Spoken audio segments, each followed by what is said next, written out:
Hey everyone, today we're taking a look at Marathon from Sony Interactive and Bungie Studios. Now, this is actually a direct sequel to the game with literally the same name. The original Marathon, from what I've read, came out in the late 90s, and the overall story is the ship Marathon that was headed for the Tau Ceti system basically got lost along the way, and that you were playing a security officer in the original game, dealing with some rogue AI. And now that the ship has basically been found again, you're sent in as a runner who essentially is a human pilot that is transporting their mind to these runner robots to then run around, collect intel, find secrets, steal data, and basically deal with the remnants of the now government type body that has taken control over Marathon and its nearby assets.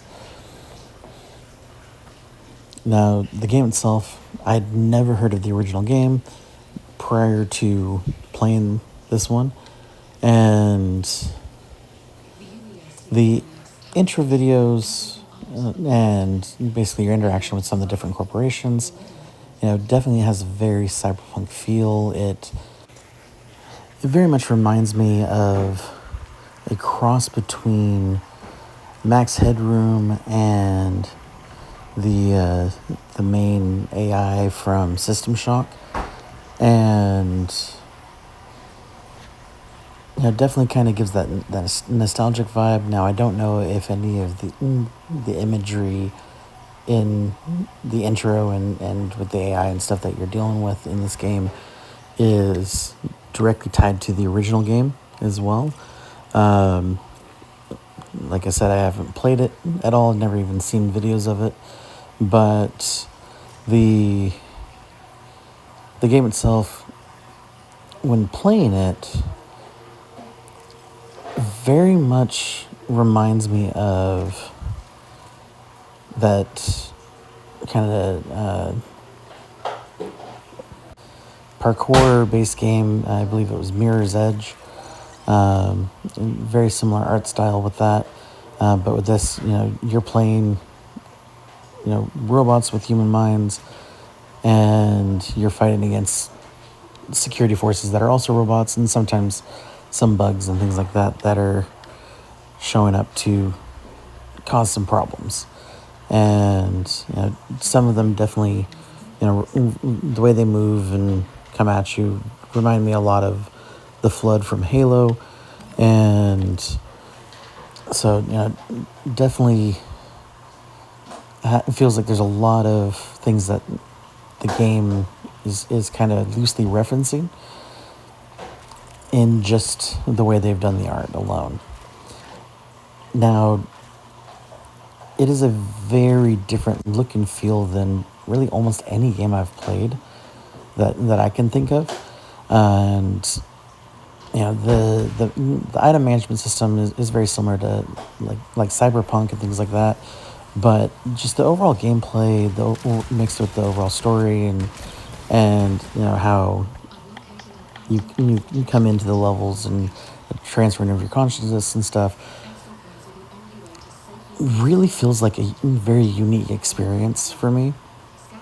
Like I've not played any game that really feels the same at all.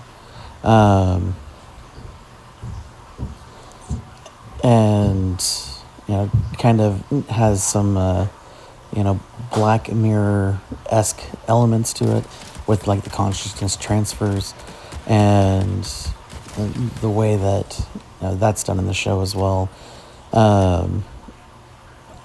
Kind of with how fast you kind of jack in and go. It feels like some of the similar technology.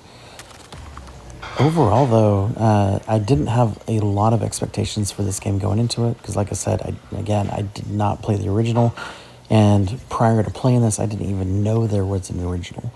And so, with that being the case, my expectations were pretty much nil, and came into it having quite a bit of fun. Most first-person shooters for me, definitely miss the mark, and I definitely find most of them just to not and just be overly repetitive and overall boring with the lack of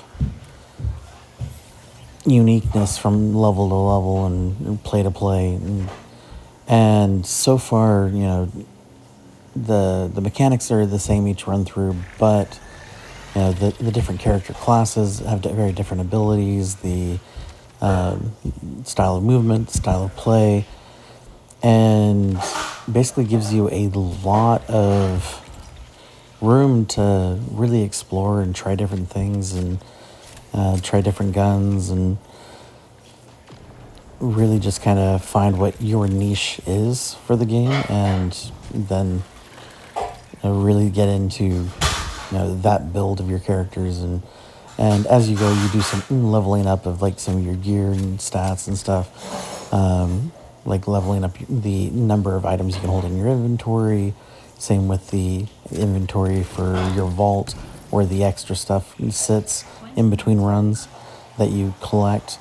Now, with the vault, there is a shop where you can buy items, and you can use real currency to purchase additional in-game items and credits, so that way you can actually do things that you want to do faster to kind of give you a leg up.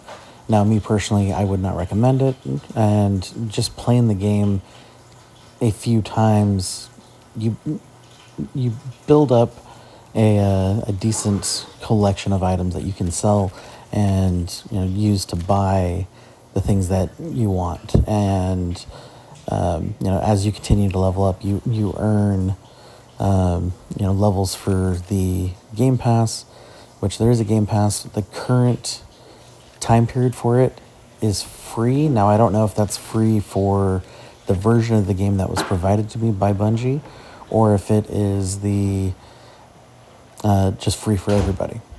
So definitely worth checking out. Nothing in the Battle Pass or Game Pass seems to give anyone an upper hand when it comes to actual gameplay. Only really cosmetic stuff for your items and your weapons and gear and stuff that you can benefit from. But overall, I've been having quite a bit of fun. The game barely came out a week ago at the time of recording this, and I've probably put in close to 20 hours in it already, and I'm just having a great time, and looking forward to seeing like the other stages and what else they come out with, and what future, really overall what the future of the game is going to look like. So I feel like it's definitely worth picking up if you are somebody who's gotten bored with the repetitive first-person shooters and are looking for something a little bit different, but still the first-person shooter mechanics. And so, definitely would be able to enjoy this in that regard. And I think that it's definitely worth picking up.